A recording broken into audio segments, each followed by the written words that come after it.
Good morning, Facebook friends and family. It's 6 a.m. Saturday, May 16th, 2020, and we're gonna make my mom's world famous spaghetti sauce today. You've seen pictures of it on Facebook before. This is her handwritten recipe that she wrote for me. I've tripled the recipe.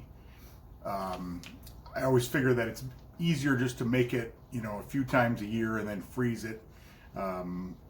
It'll cook 12 hours today from 6 a.m. to 6 p.m. and then we'll portion it out into containers that will be good for 1 pound of spaghetti for our family, so that it'll probably make 8 of those. So for the next 8 weeks we'll be having our homemade spaghetti sauce. I figure make as much as you can. I have this massive 32 quart pan. It is huge. It takes up the whole stove. But you need something big because we're going to make meatballs later too. But we start with the sauce, and it starts by browning 6 pounds of boneless country style pork ribs. They're out there, you can find them, Costco has them, but 6 pounds boneless country style ribs. I've got 6 cans, the bigger cans, the 12-ounce cans of tomato paste, 6 12-ounce tomato paste. We're going to put some garlic salt, some garlic powder, salt and pepper, some dried basil. Bottle of our homemade wine makes a difference. But that's basically the recipe. You've got pork ribs, tomato sauce, wine, and a couple spices, and that's it. So we're going to start by browning our 6 pounds of country style boneless pork ribs. Start by putting a little olive oil in our pan, coat the bottom, high heat, get that heated up so we can brown our ribs. I always sprinkle a little pepper on the ribs while they're browning. I think that was I think my mom and dad do it too, but I think this was an Auntie Anna trick. We're gonna let these brown up nicely.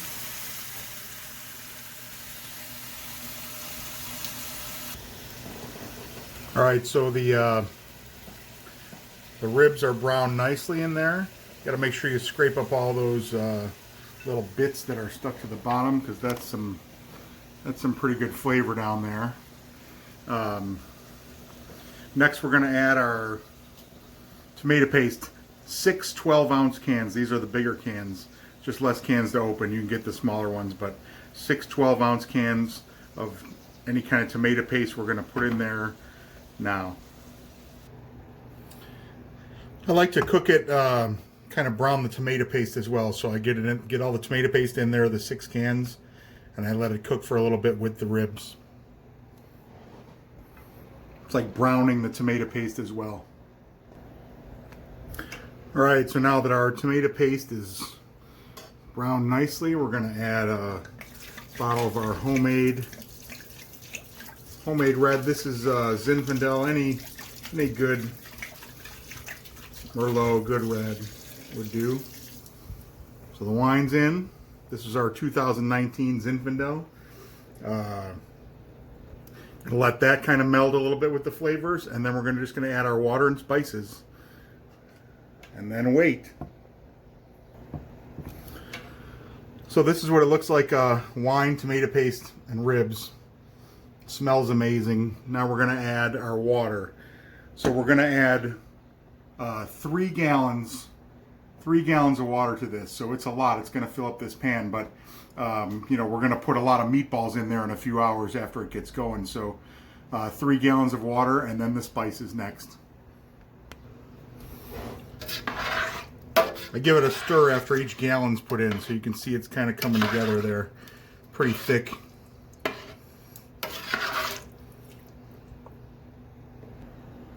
Okay, our 3 gallons of water are in, bottle of wine, ribs. Now we're going to add some spices. So it's 4 teaspoons of salt.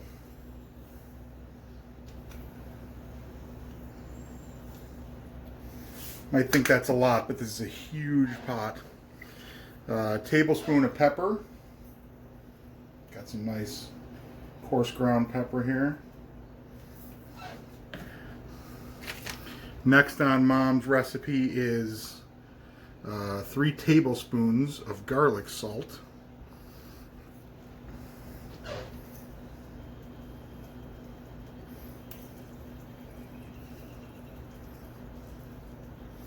Three tablespoons of garlic salt.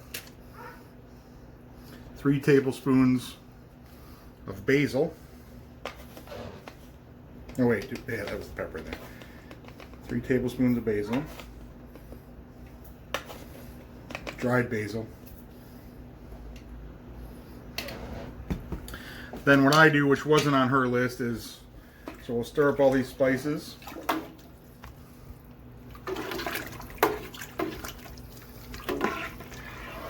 About the consistency of tomato juice right now.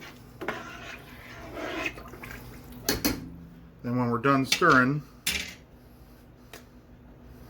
we'll take some garlic powder, sprinkle it over the top a couple times.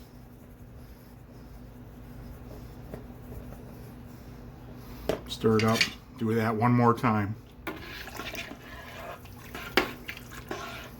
Now it's starting to smell like Mom's spaghetti sauce in here.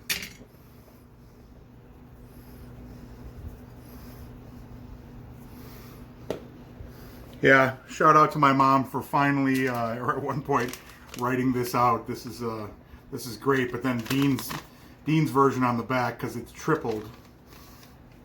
But I said, like, you only have to make this one time, and you can enjoy it.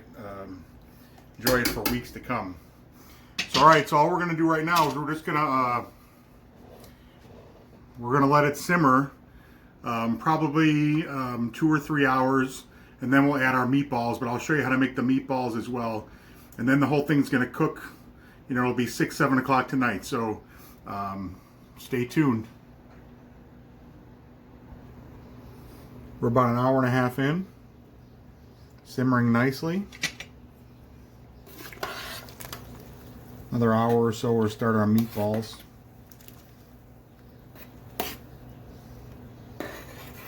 Smells delicious, and it'll thicken up obviously over the 12-hour time frame that it's going to cook. All right, now we're going to start our meatballs, and we're going to cook the meatballs in the sauce for the next 6, 7, 8 hours. I've got 6 pounds of ground beef. Not even really sure what kind I get. It was just whatever I can get from GFS. I made my mixture already of my dry stuff, which is 3 cups of breadcrumbs, 3 tablespoons of garlic salt, 3 tablespoons of oregano, 1 teaspoon of salt, 1 teaspoon of pepper, and 9 tablespoons of Parmesan cheese. I'm also going to add 6 eggs to this and mix it up and start making meatballs. I like my meatballs like baseball size, so we're probably going to get about 30 meatballs out of this 6 pounds. All right, all the ingredients in. Now we're just going to start to mix it. Got to get it mixed well, but you have to be gentle with it too. You want to overmix.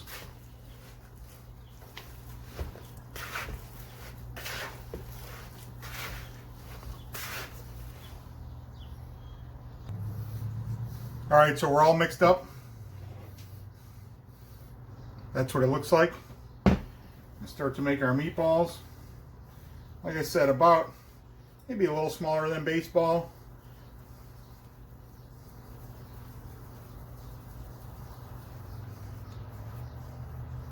Something like that. I guess that's baseball size. About 29 more to go.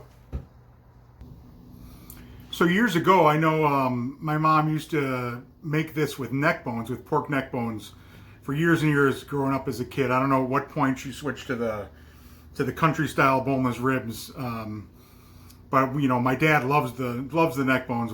Us as kids never really enjoyed them, but it's nice having these big chunks of ribs in the sauce as well. It ends up being really good. And as you saw, there's really not a lot of spices that go in this, so it really is the pork and then these meatballs that are going to be flavoring this whole sauce. So this is what the meatballs look like. I got about I don't know, 26 or something like that. I think I made them a little bigger than normal. In preparation for the meatballs going in the sauce, I raised the heat up a little bit. And you see some of the fat from the pork, you know, it rises to the top. When we put these meatballs in there, you know, there's going to be a lot of that.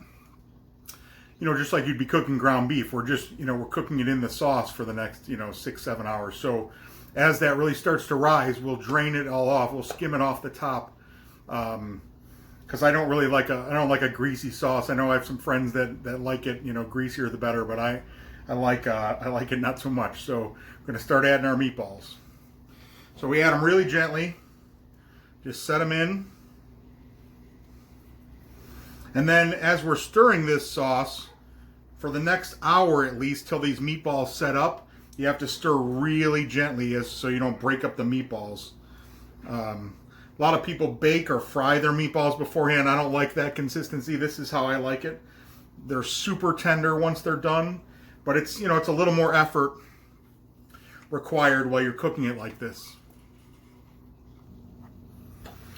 All right, so it's 12:30. We're about 6 hours in. I wanted you to see that meatballs are cooking nicely in there, but you can see that layer of the fat that comes up, and we're just gonna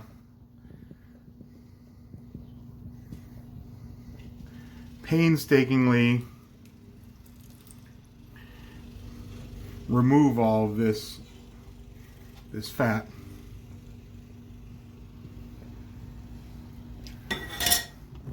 It's worth it. All right, looking good. See, the meatballs are cooking well. Pork ribs about to start falling apart. Smells amazing in here. Stay tuned. All day long, the poor guy's been watching helicopters and tomato sauce.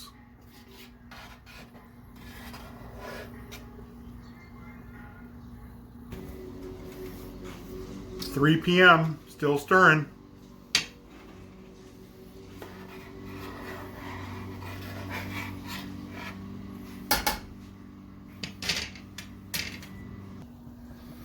Just about 5 o'clock, still stirring. Simmering nicely. This is what happens to the pork. It's like Italian pulled pork. So we'll have this tomorrow for dinner, but I've got tonight's dinner started. You can see it over there, some chicken tacos. It's Saturday, that's what we have every Saturday. Chicken tacos, that's what we do. All right, so it's 6:45 Saturday night. I turned it off on the stove and I'm taking out the meat. Last time I took out that pork and then I just shredded it up like you'd have pulled pork and I put it back in.